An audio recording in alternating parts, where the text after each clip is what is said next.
as we had a small example last class, that basically compensating wage differential is a wage difference that compensates for the differences in job characteristics. So as I said, we will look at the risk and compensating wage differentials, and then move on to government regulation.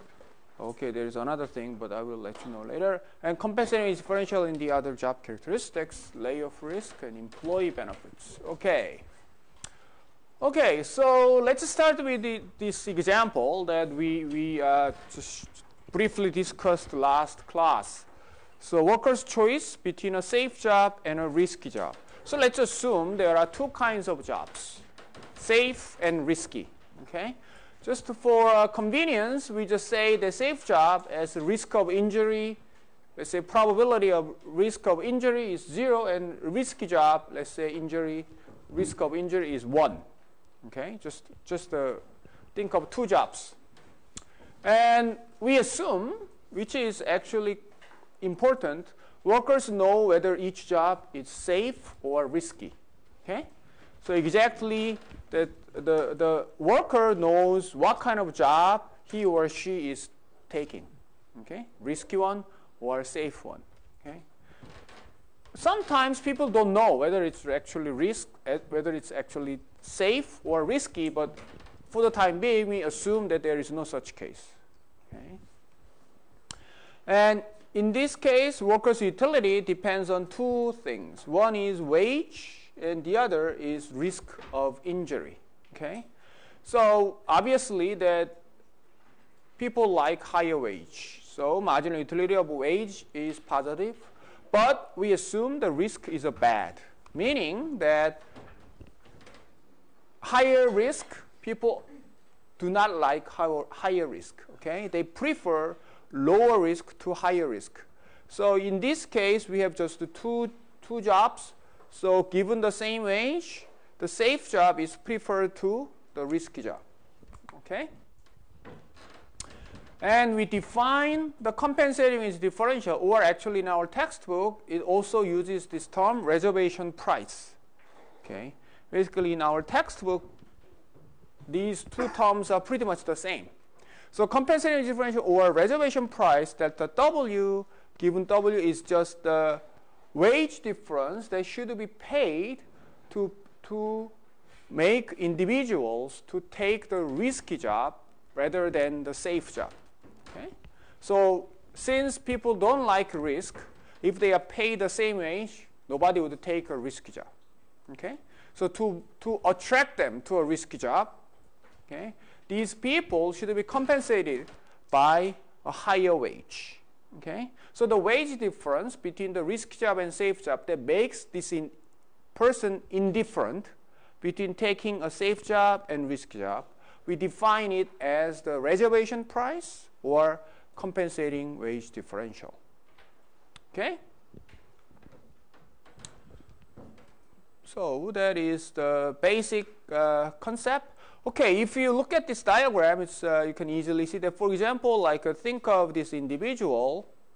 Okay, so let's say this individual has a safe job for wage level W0. Okay, so to make this individual to be indifferent between this job and risky job, obviously this person should be paid W1. Okay, so this difference between W1 and W0, we call it reservation price or compensating wage differential.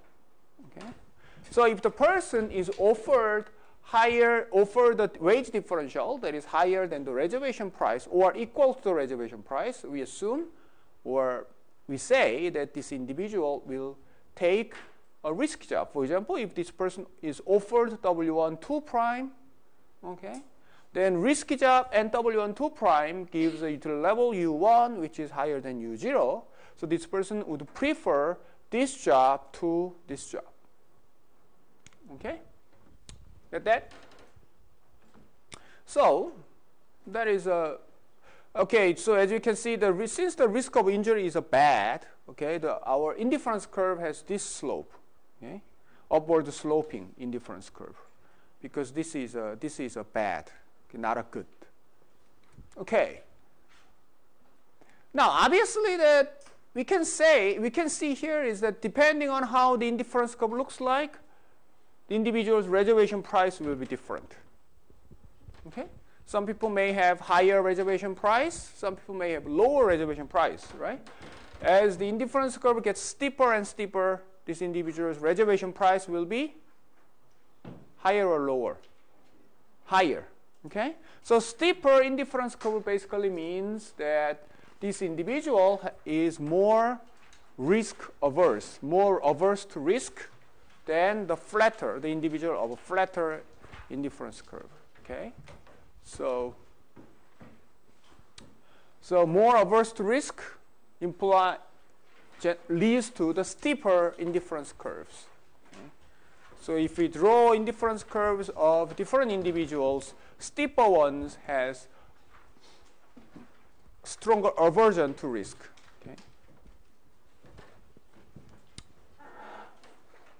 Questions?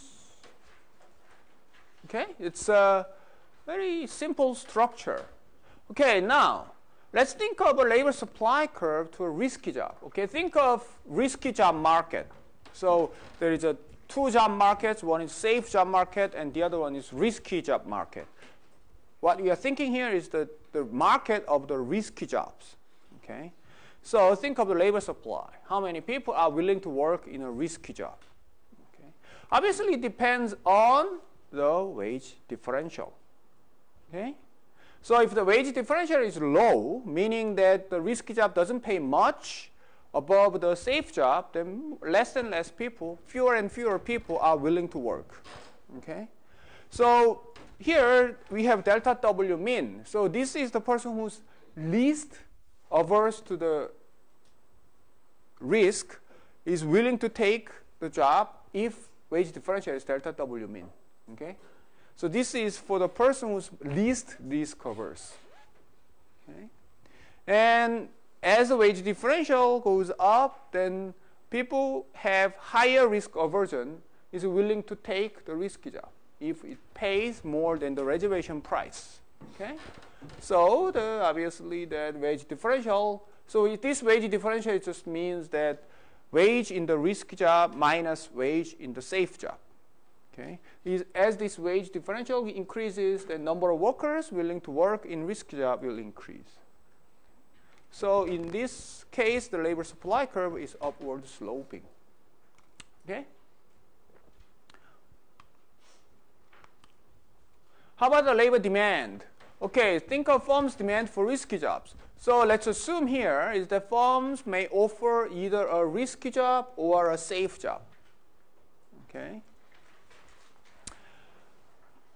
Okay, so firm should decide whether to offer a risky job or a safe job, okay, depending on which action makes the firm's profit higher. Okay.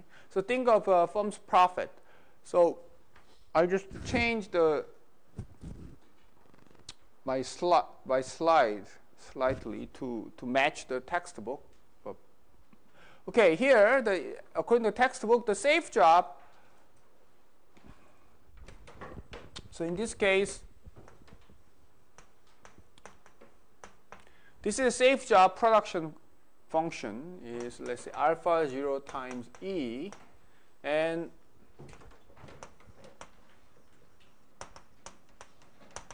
risky job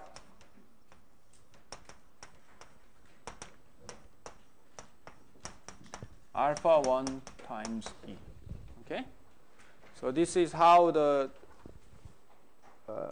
textbook introduces the safe job production function and risky job production function.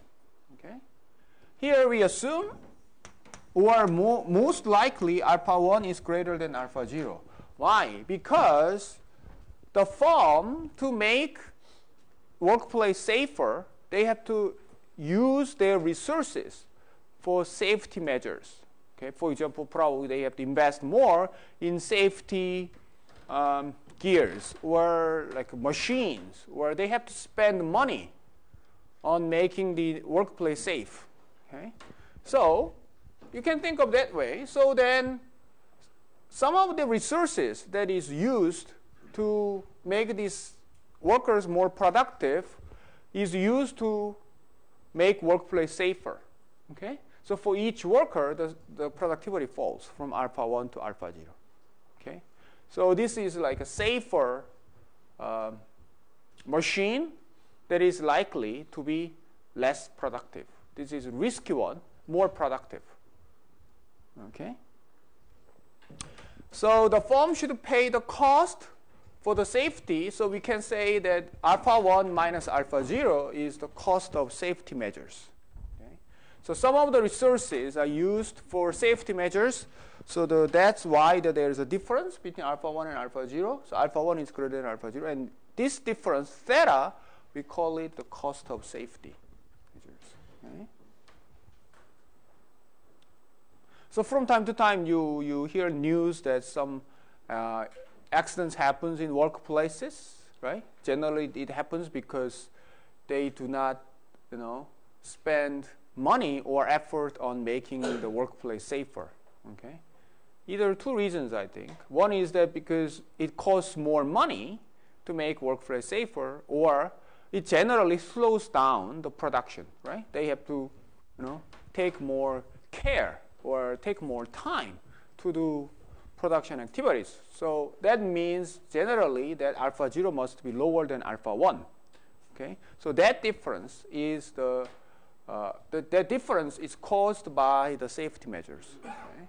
So profit is just P times Q minus cost, labor cost. So we assume there is only labor input. So P times alpha 0 E is the total revenue, and total cost is just labor cost, W0 E. So W0 is the wage rate that is paid to the workers working in safe environment. Okay.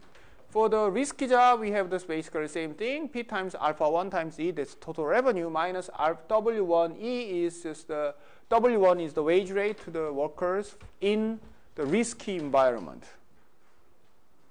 Okay.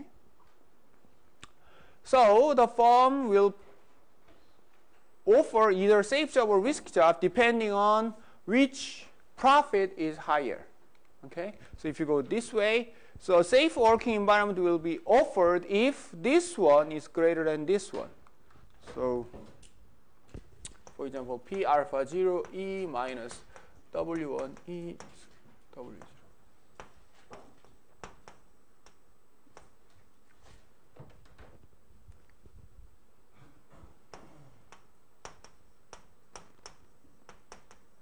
Okay, so this one just implies that W1 minus W0 theta. Okay, which means what? Wage differential that should be paid to the workers in the risky job over the workers in the safe job, this wage differential costs more than the safety measures. Then it is better for the firm to offer a safe job. Okay? So if they hire workers in a risky environment, it actually costs more than making the workplace safer. So it's better to make this workplace safer because it's cheaper. The other way around, wage differential is smaller than the safety measures, okay, the cost. So that means what? You can actually save money by not taking any safety measures, you just pay more. Okay? And this wage differential is actually smaller than the cost of making this workplace safe. So it makes sense for the firm to offer a risky working environment. Okay? So it basically depends on whether wage differential is greater than or equal to the cost of safety or smaller than the cost of safety. Okay?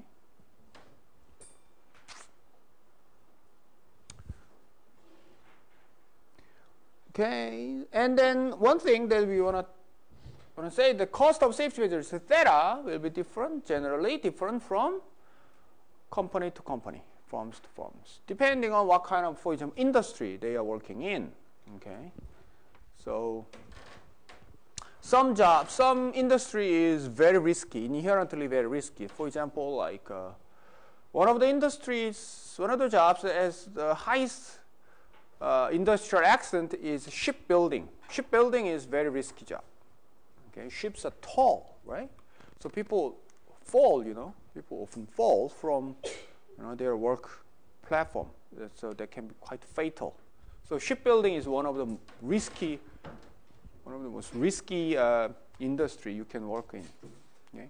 And obviously, it costs probably a lot of money to make the workplace completely safe. Okay?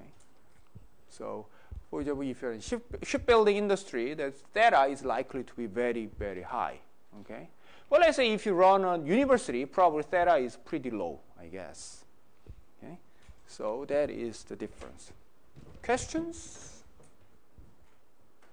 So here, what it means is that if the wage differential gets greater and greater, more and more firms will find that offering a safe working environment, it gets cheaper and cheaper.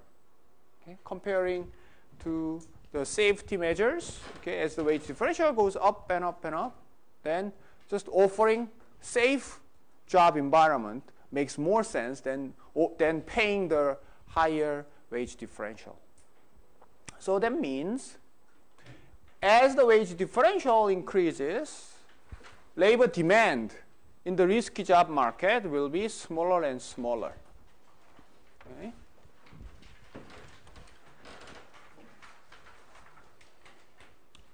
So we have downward sloping labor demand curve in the risky job market. So as the wage differential goes up and up and up, more and more firms will just stop offering risky job, just start offering a safe job, because wage differential gets so high, so it goes above the cost of safety. Okay? So we combine the supply and demand curve, then we have market equilibrium at the risky job market. So that determines the equilibrium wage differential and the number of workers hired in the risky job. Okay?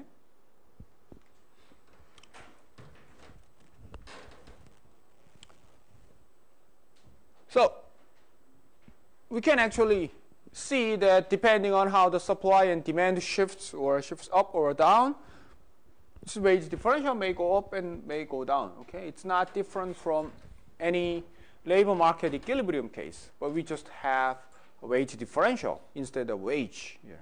Okay? Okay, now what we have here is that this wage differential is positive. Okay? So if you look at this diagram, obviously the wage differential must be positive. It cannot be negative or even zero. Okay?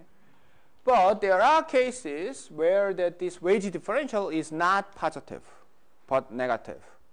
Sometimes you can see it in the real world. Okay? So this diagram implies that people working in the risky job should be paid higher, more than the people working in safe job. But in reality, sometimes, okay, people working in risky job actually paid less than people working in safe job. Okay, how can it happen? One way that it can happen is that, let's say labor supply curve looks like this. Okay, in this area, what kind of people we are talking about? So these people are willing to work for negative wage differential, which means what? These people's attitude to risk is what? Risk. They like the risk. Okay? So let's assume that there are a small percentage of people who like the risk. Okay? It is possible that there are people who do like the risk. Okay? So if we have labor supply curve that is this region, and so most people are risk averse. So these people are risk averse. But these small percentage of people are risk loving. So we have this labor supply curve, and assume that labor demand curve is like this means that there is not much of demand for this job in the risky sector. So then we can have a wage, we can have equilibrium at point E, which means what? Which means the equilibrium wage differential is negative, not the positive. Okay? So we can actually explain why sometimes the risky jobs paid less, okay, than safe job using this same diagram. Basically what it means what? There are two situations. One is, there are two conditions. One is that there are people who like the risk. Probably the percentage is small, but there are people who like the risk. And second, the demand for this kind of job is small enough so that it does not attract any people who are averse to risk. Only those who like the risk take this job. And since these people are willing to take the job for negative wage differential, we have negative wage differential. So in some industries that do not use, very small industries, sometimes it happens. Very special kind of jobs. Okay, it's not a job that you can commonly see. Okay, so for this negative wage differential, these people, right? Most people who are averse to risk find it really surprising that equilibrium wage differential is negative. Okay, but it can happen because of the differences in preference. Okay, now let's extend our discussion to a continuous level of risk. So far we have talked about only the two jobs, right? Safe job and risky job. So now let's assume that not only two jobs, okay, there are many jobs with different levels of risk. So here we show that these individuals' indifference curves, okay, 3 people, okay, and who's most risk averse? Person A has the most risk averse. So steepest one, okay, and UB is flatter and flatter, okay.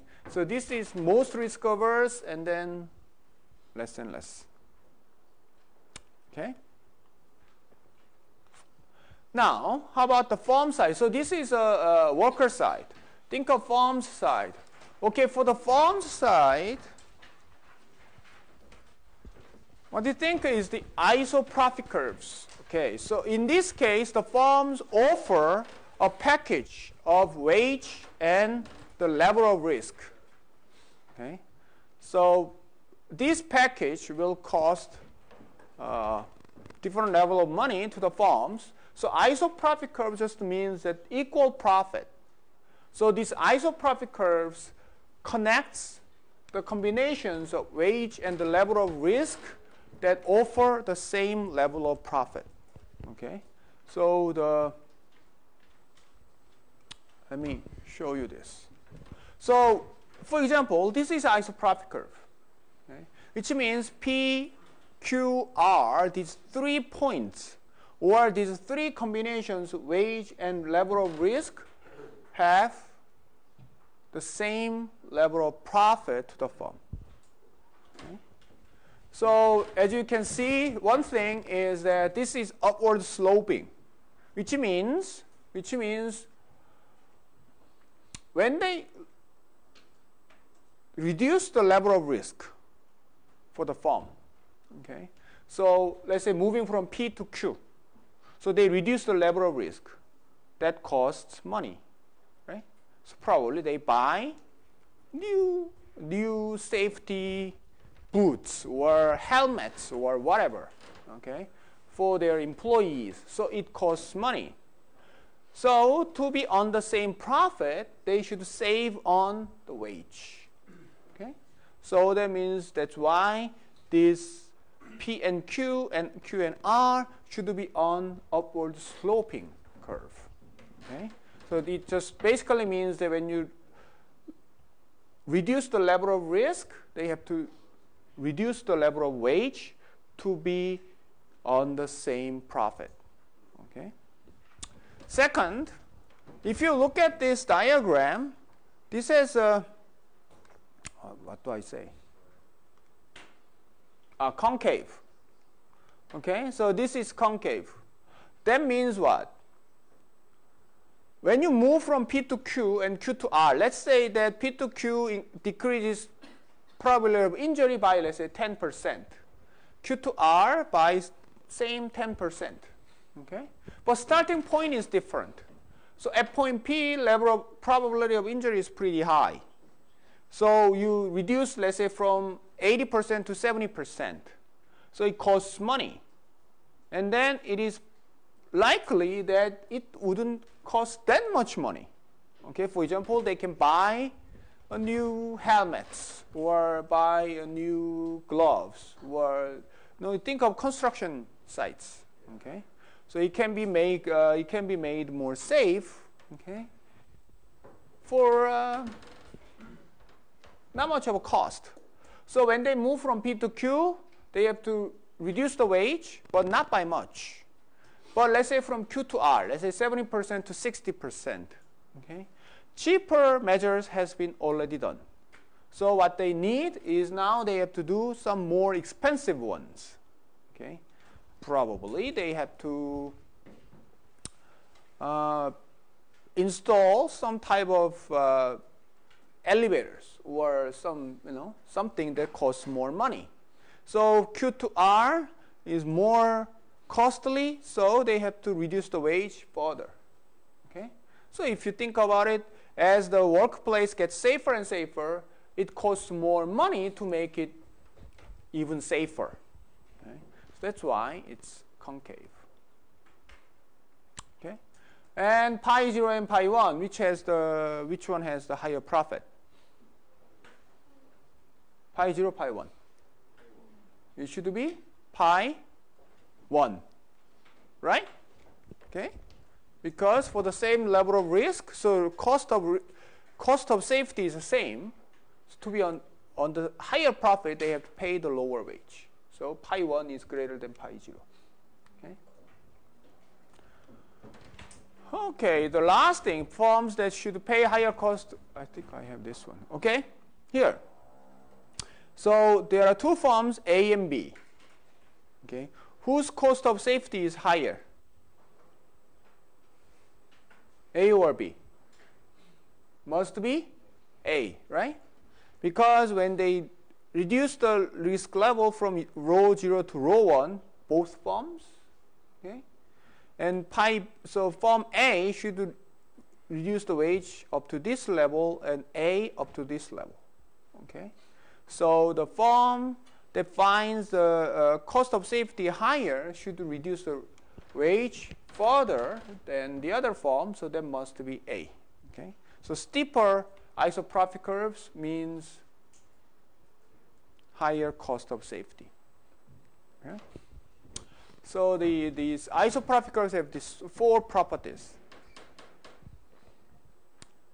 Questions? Okay. Now, let's combine the workers and the firms. So what we have here is that now, first let's think of the firms. Okay, think of this labor market. So in this labor market, what's important here is the package of wage and the probability of injury. Okay. So the firms, first thing is the firms offering packages of wage and probability of injury. Okay. So to make things simple, let's assume that markets are perfectly competitive. Okay. So if the markets are perfectly competitive, firms will make 0 profit, only the normal profit. Okay. So in that case, actually the firm cannot determine the level of profit. Okay. Their level of profit must be 0. So let's think of this pi x, pi y, pi z. All shows the 3 firms isoprofit curves of 0 profit. Okay. So we have all these. So we call them the all of them are offers. So we call them offer curve.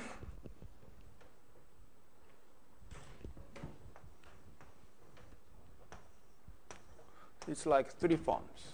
Okay.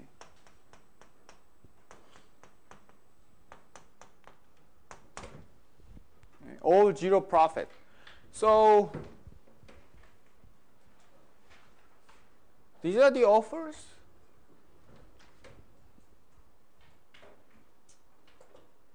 Who has the highest cost of safety? Which firm? X, Y, or Z?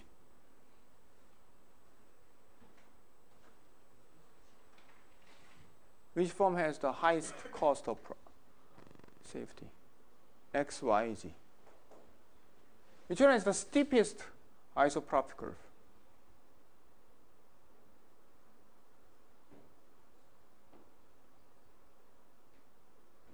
This one is steeper than this one, right? Okay.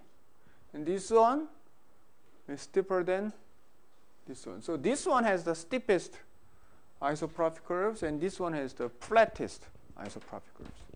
So which means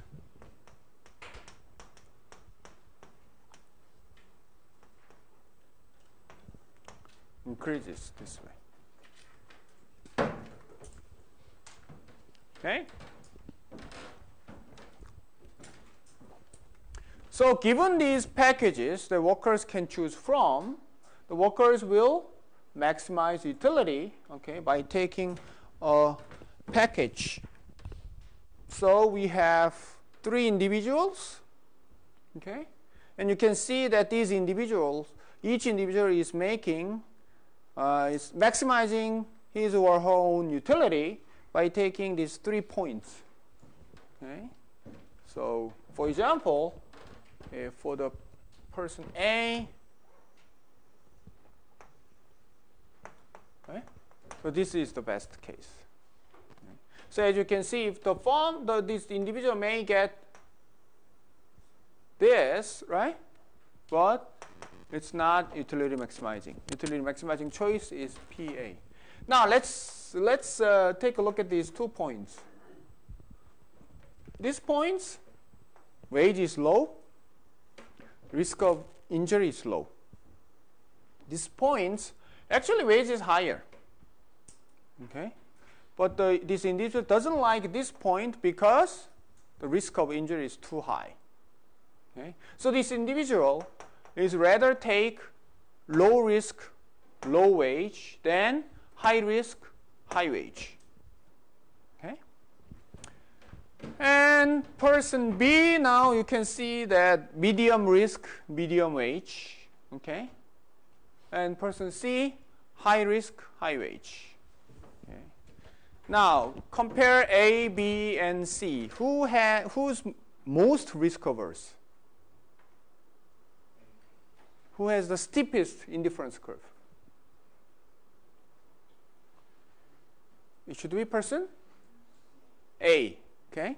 So person A has the steepest indifference curve. So this is most risk averse. So that means what we see here is that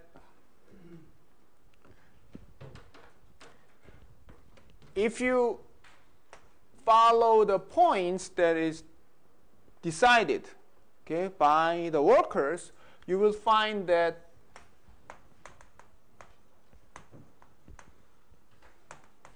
risk aversion will increase this direction.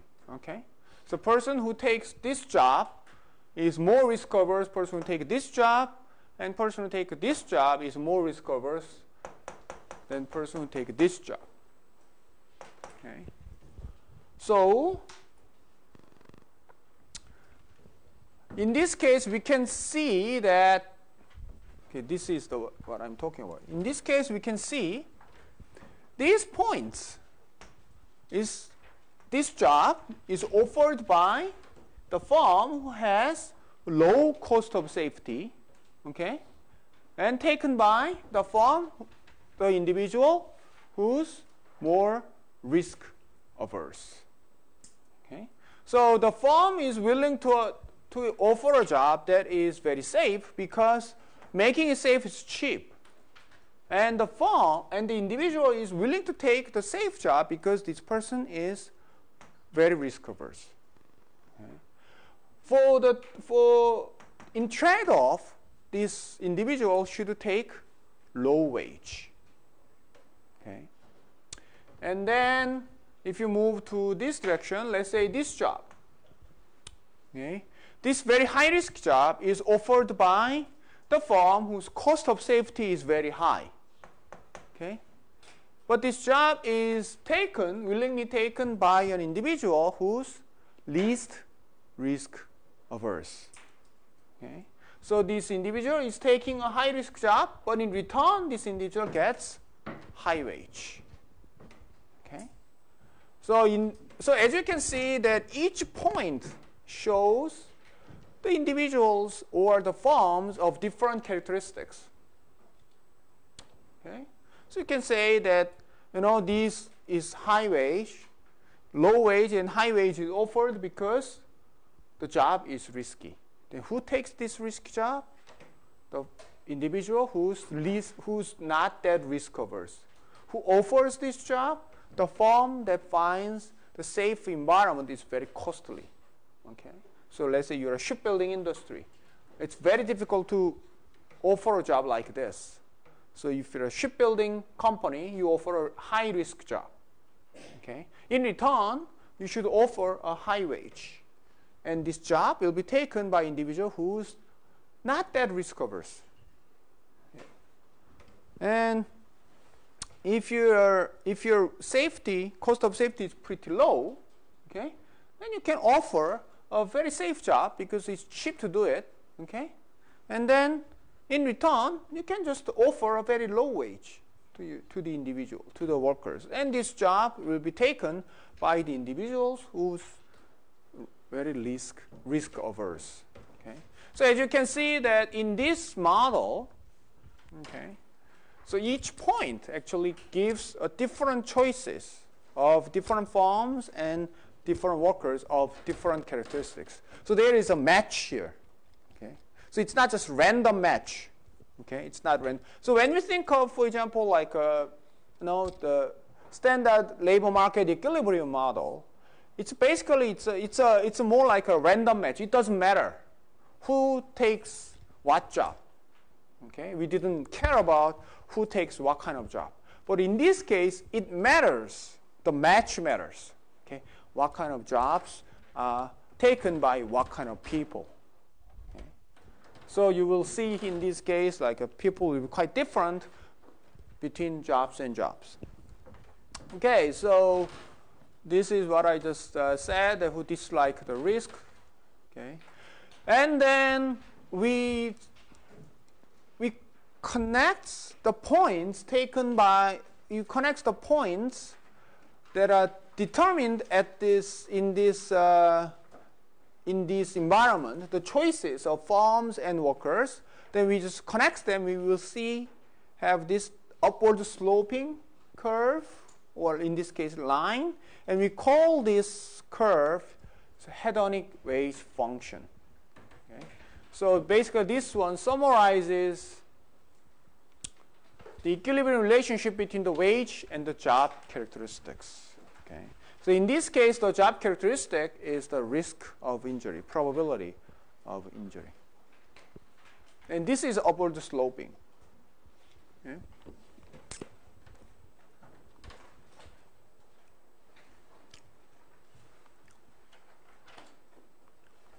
Oh.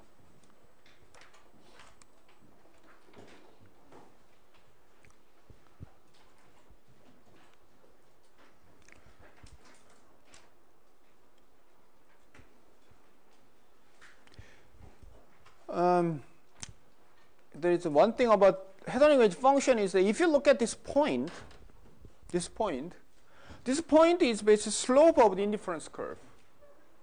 Okay? The slope of hedonic wage function at this point is equal to the slope of the indifference curve.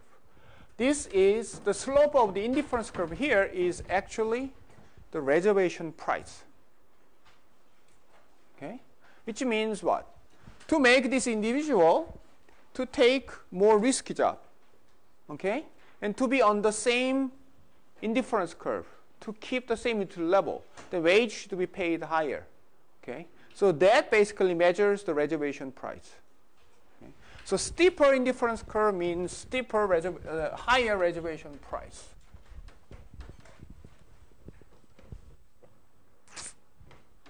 So what I'm saying here is that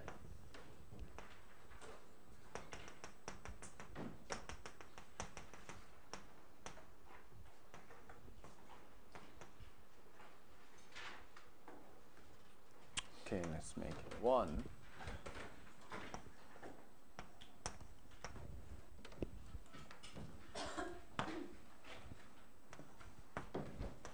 Okay, so when you increase the risk of injury from rho 0 to rho 1, to make this individual to be on the same indifference curve, you have to raise the wage by W0 to W1. Okay, so okay, and this difference should be compensated by this difference. Okay, so this is the reservation price, or the compensating wage differential that should be given to increase the risk level from rho 0 to rho 1. Okay? So if this change is very small, then you will see that this will be basically the reservation price is the slope of the indifference curve. Okay? So that means that the slope of the hedonic wage function at each point gives us the reservation price at each point who takes this job. Okay.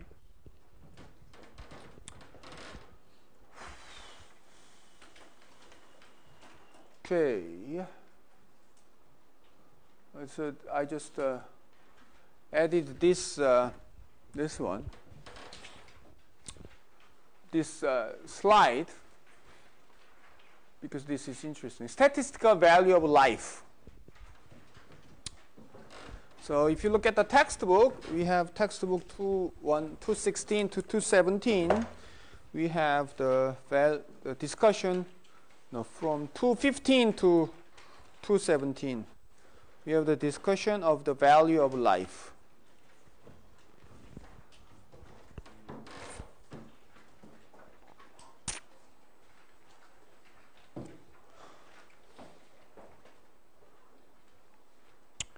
It's what's the value of life? Infinite? How much is life worth? In most cases, we probably don't think about it, right? Probably most people think it's infinite.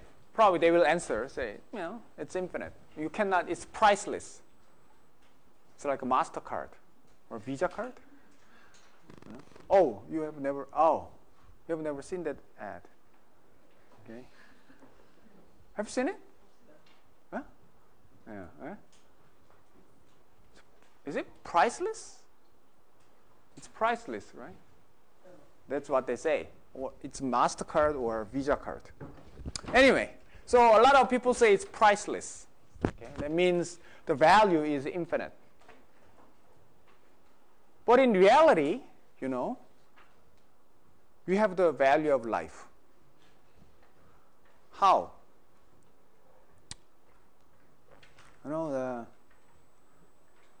I walk the dog every morning.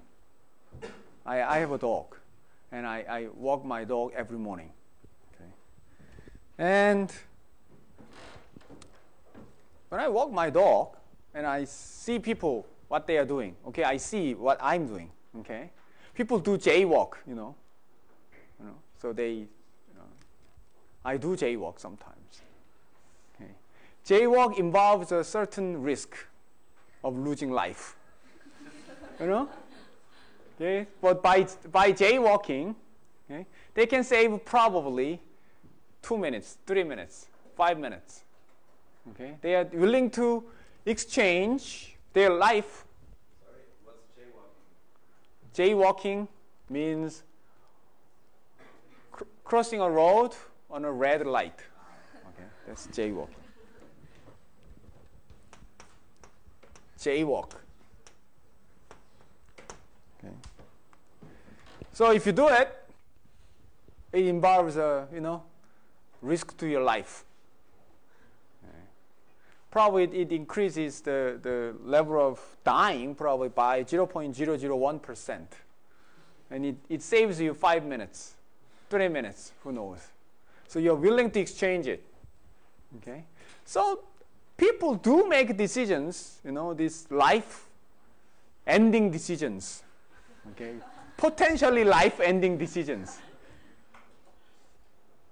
Every time. Okay? So it's not priceless, it seems. There must be a limit. Okay, 5 minutes is more important than the reducing the probability of losing my life by 0.001%. Okay, and not only that, actually, in the real life, for example, when the accidents happens, people die. Okay, and then there is always a case of compensating for the loss, right? There is always a court case. How much should be paid to this loss of life? That means what? We somehow have to make a decision how much this life worth. Okay? So there must be a price somehow. Okay? So people probably in their, I don't know. So we have to make a decision. How do we make a decision, or how can we find out the value of life? One way of doing it, we call it the statistical value of life. Okay, we observe the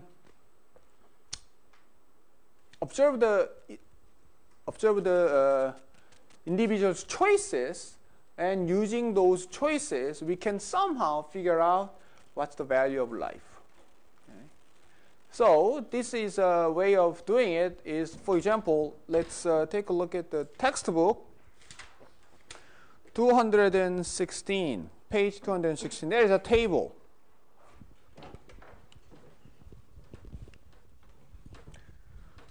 So in this table, we have two jobs, two firms X and Y. And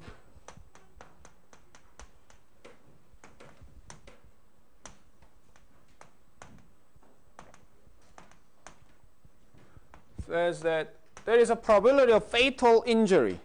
We have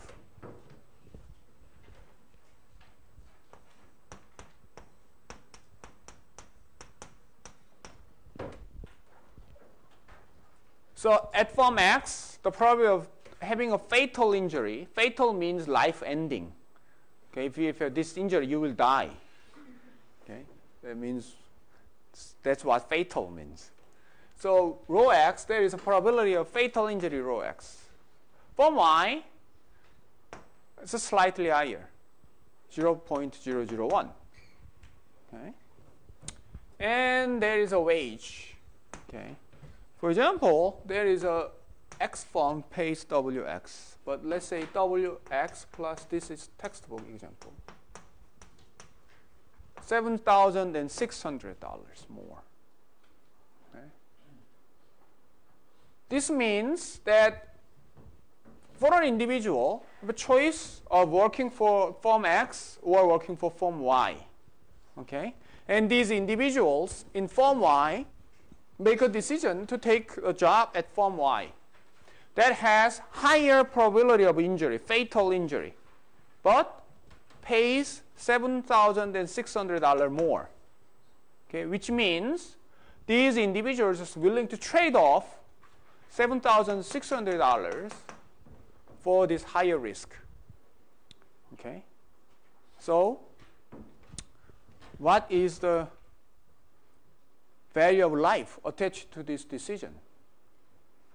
Okay? So for 0.001, so this means what? For 1,000 people, there will be one more death. Okay? Basically, this is what it means. Okay, compared to this form will have one more death. So if they have 1,000 people, there will be one more death here. Okay, So what is the value of this one more death? What is it?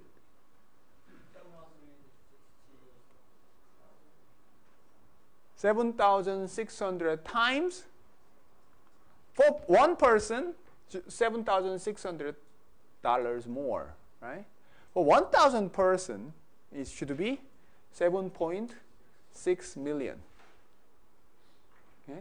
So in this case, what we have here is that value of life is just $7,600 divided by 0.001.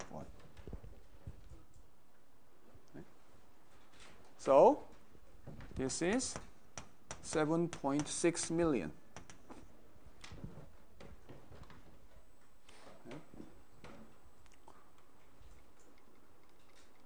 So this means collectively, if there are 1,000 person is working here, and collectively all this company is willing to accept 7.6 million for a value of life.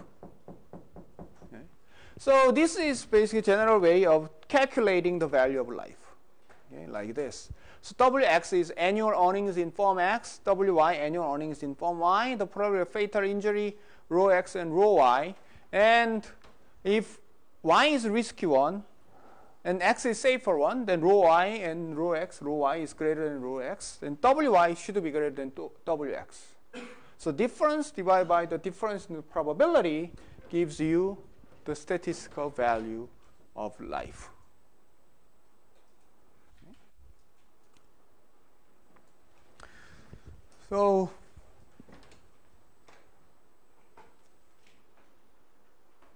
there is an interesting discussion on this statistical value of life in the textbook.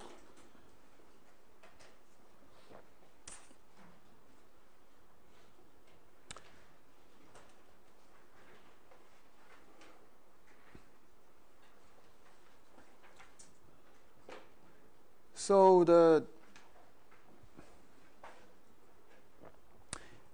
if you read page 217 in the textbook, it gives very interesting example that how for example, the U.S. Department of Transportation uses the value of life to make decisions on the safety measures. Okay. So obviously you have to make a decision somehow. For example, that there is, let's say, there is some type of regulation. Let's say it can make the probability of injury, okay, going down by, let's say, 0.0001%. Okay. So it seems that it's a good investment because people will die less. Fewer people will die. But let's say it costs lots of money to actually execute that kind of regulation. Then you have to make a decision whether we have to do this regulation or not. So there must be some type of criteria to make decisions. So what do they use? They can use the value of life. Okay? So by having this type of regulation, let's say we can save 10 lives a year. Okay, how much is it valued? Let's say it's $3 million each, so it's $30 million. So we can save $30 million by saving 10 people. But let's say to execute this regulation, it costs $50 million a year. So people should make a decision. Okay, is it worth to do it or not? Okay, so obviously that statistical value of life is actually used in many situations. Okay, that's interesting discussion about it. Okay, there's very interesting talk about it. So please read the section. Okay, now let's think of effects of safety regulation. Okay, here, think of a labor market. There is this blue line is the hedonic wage function. Okay, and without any regulation, there may be jobs on all of these lines. Okay? So this means what? There may be some jobs that are very risky. Probably injury is very high, but pays high wage. And jobs that are safe, but pays low wage. Okay? So everything is going on here. But now let's assume that the government determined that we need to get rid of very risky jobs. Okay? So we have to have a safety regulation to make workplace safer. So in this case, they determined that rho 0 is the maximum level of risk allowed on jobs. Okay? Let's say you cannot have risk of injury above, let's say, 10%. Okay? Something like that. So higher than this, it should be out of this workplace. So in this case, which means that now we have all these jobs illegal. Okay? So that is quite often used as safety regulations. So in this case, think of this individual at this level. Okay? Now, let's assume that the government says rho star is the maximum level of risk. Okay? So let's say rho star is 10%, let's say rho 0 is 20%. So level of risk is 20%. Now, this is illegal because it goes beyond the 10% level that is regulated. Now, so this red dot is not available anymore. So the individual cannot take this job. So what happens? For this individual, should take this blue point, not the red point. Right? So what happens? This individual's utility level falls from U0 to U1. Okay? See that?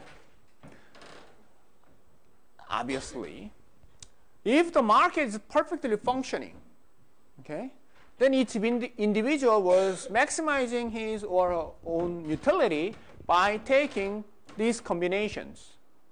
These people take high-risk job because these people is not that risk-averse, so is willing to take high-risk job for higher wages.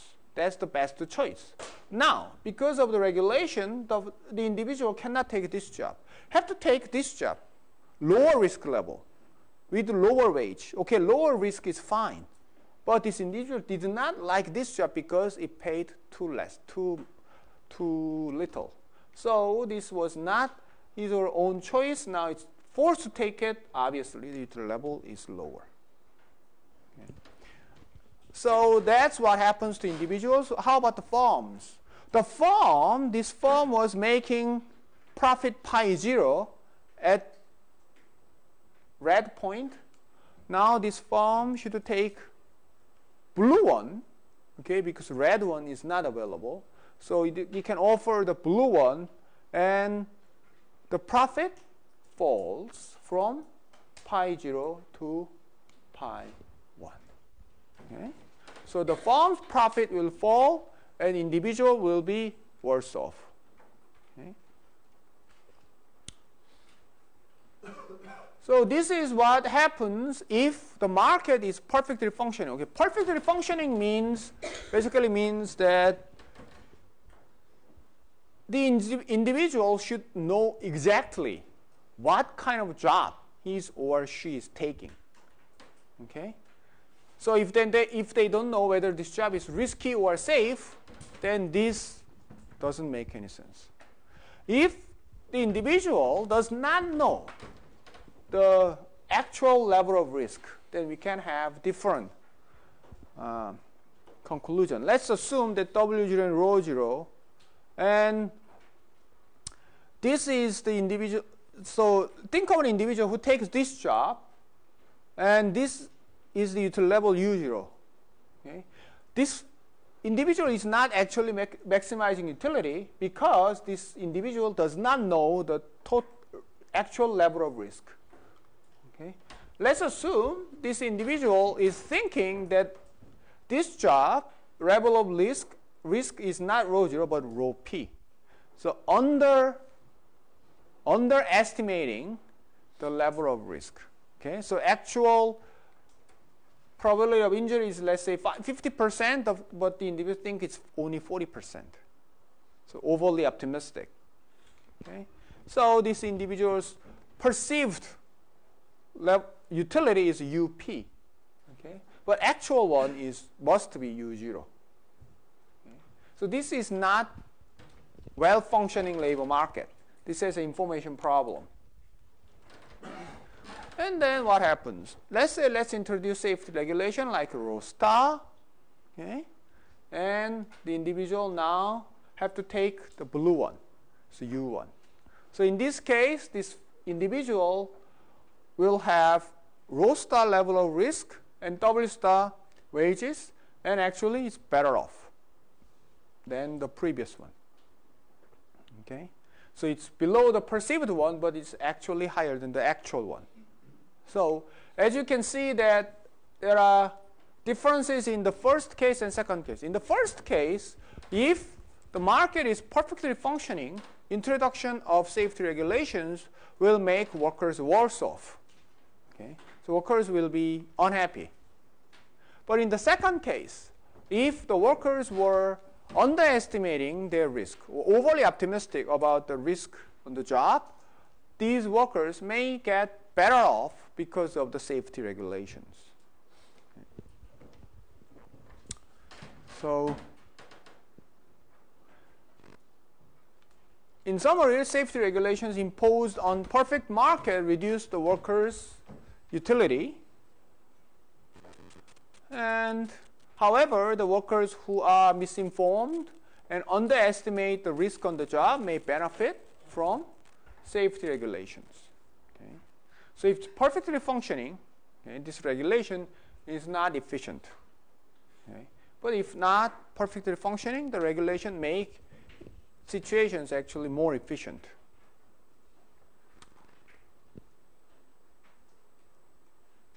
Okay. Questions? Up to this point, we talked about only the safety. But as you can see, as you may guess, the risk is not the only characteristics that we can think of. There are lots of different characteristics. And we can actually associate compensating wage differential with such different job characteristics, job amenities. Okay? So usually means, according to the theory, if the market is well functioning, good job characteristics must be associated with low wage rate. So people like this kind of characteristics, then they can attract people to work in this job for lower wages. Bad job characteristics should be associated with higher wage rate. Okay? If people do not like this type of job characteristics, it should attract people for higher wages, right? So, for example, like job security. Okay, so people like job security. Okay, so job with very good security must be associated with low wage rate. Okay, and job security is low, then must be associated with higher wage rate. Predictability of layoffs, the similar thing, and work schedule. Okay, let's say this job, let's say, requires a night shift work. Okay, so you have to work in nights. Okay, people do not like working in nights. It's dangerous. It reduces your lifespan actually. So it should be compensated for by higher wage rate. Okay? If the work schedule is very good, people like this type of work schedule from 9 to 5, okay, it should be generally associated with lower wage rate. Okay? And work hours, similar thing. So you can have, let's say, flexible work schedule, then you should be associated with lower wages. If it's very rigid work schedule, then you should be associated with higher wage rates. Okay. So in general, you can associate with these job characteristics or job amenities with different wage levels. Okay. using the theory of compensating wage differentials. Okay. Questions? I think we should stop here today and continue next week.